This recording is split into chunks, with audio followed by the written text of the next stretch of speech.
Hello दोस्तों, आप सभी का स्वागत है आपके अपने YouTube channel education class Jamui पर। तो दोस्तों, आज क्लास 10th का हिस्ट्री जो बोर्ड एग्जाम 2027 के लिए है, और ये चैप्टर 1 जिसका नाम है यूरोप में राष्ट्रवाद, और ये बिहार बोर्ड का है और पार्ट नंबर 1। और इसमें 25 ऑब्जेक्टिव में से आप कितना सही कर पा रहे हैं, अपना पढ़ाई को जांच कर लो। तो देखिए, प्रश्न संख्या 1 में कहता है फ्रांस की क्रांति का प्रमुख कारण था। तो इसका करेक्ट आंसर है निरंकुश शासन, ऑप्शन खो। और प्रश्न संख्या 2 में कहता है फ्रांस में किस शासक वंश की स्थापना बिना कांग्रेस के द्वारा की गई थी। तो इसका करेक्ट आंसर बूर्बो वंश, ऑप्शन गो। और प्रश्न संख्या 3 में कहता है नेपोलियन संहिता किस वर्ष लागू की गई। तो इसका करेक्ट आंसर है 1804 में, ऑप्शन घो। और प्रश्न संख्या 4 में कहता है इटली एवं जर्मनी वर्तमान में किस महादेश के अंतर्गत आते हैं। तो इसका करेक्ट आंसर है यूरोप, ऑप्शन गो। और प्रश्न संख्या 5 में कहता है बिना कांग्रेस कब हुआ था। तो इसका करेक्ट आंसर है 1815 ईस्वी में, ऑप्शन को। और प्रश्न संख्या 6 में कहता है 1830 की क्रांति के बाद फ्रांस में किस प्रकार का शासन स्थापित हुआ। तो इसका करेक्ट आंसर है संवैधानिक राजतंत्र, ऑप्शन खो। और प्रश्न संख्या 7 में कहता है यंग यूरोप का संस्थापक कौन था। तो इसका करेक्ट आंसर होगा मेजिनी, ऑप्शन को। और प्रश्न संख्या 8 में कहता है कार्बोनारी की स्थापना किस वर्ष हुई थी।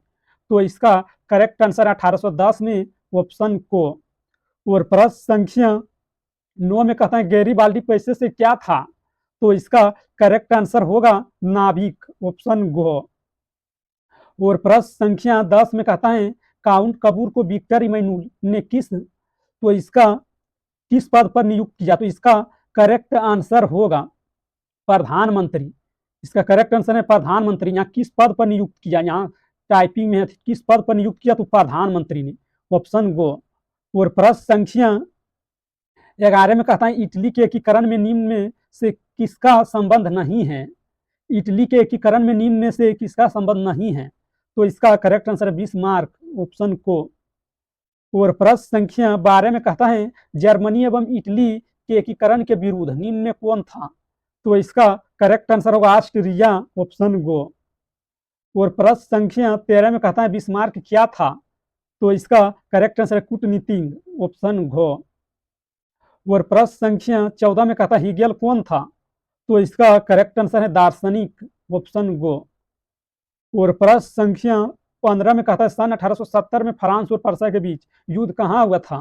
तो इसका करेक्ट आंसर है सेडान, ऑप्शन को। और प्रश्न संख्या 16 में कहता है जर्मन राइन राज्य का निर्माण किसने किया था।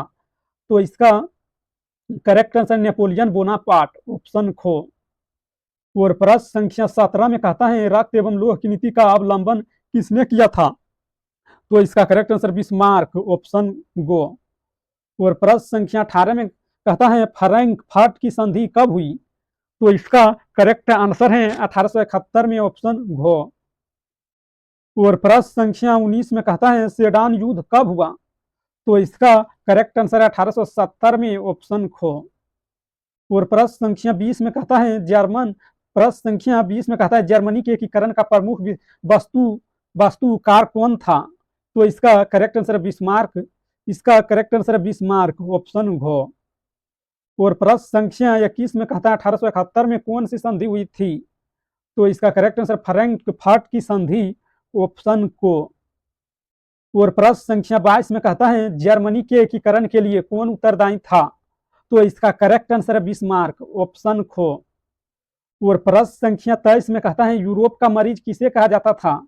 तो इसका करेक्ट आंसर है तुर्की, ऑप्शन को। और प्रश्न संख्या 25 में कहता है यूरोप वासियों के लिए किस देश का साहित्य एवं विज्ञान प्रेरणा का स्रोत रहा है।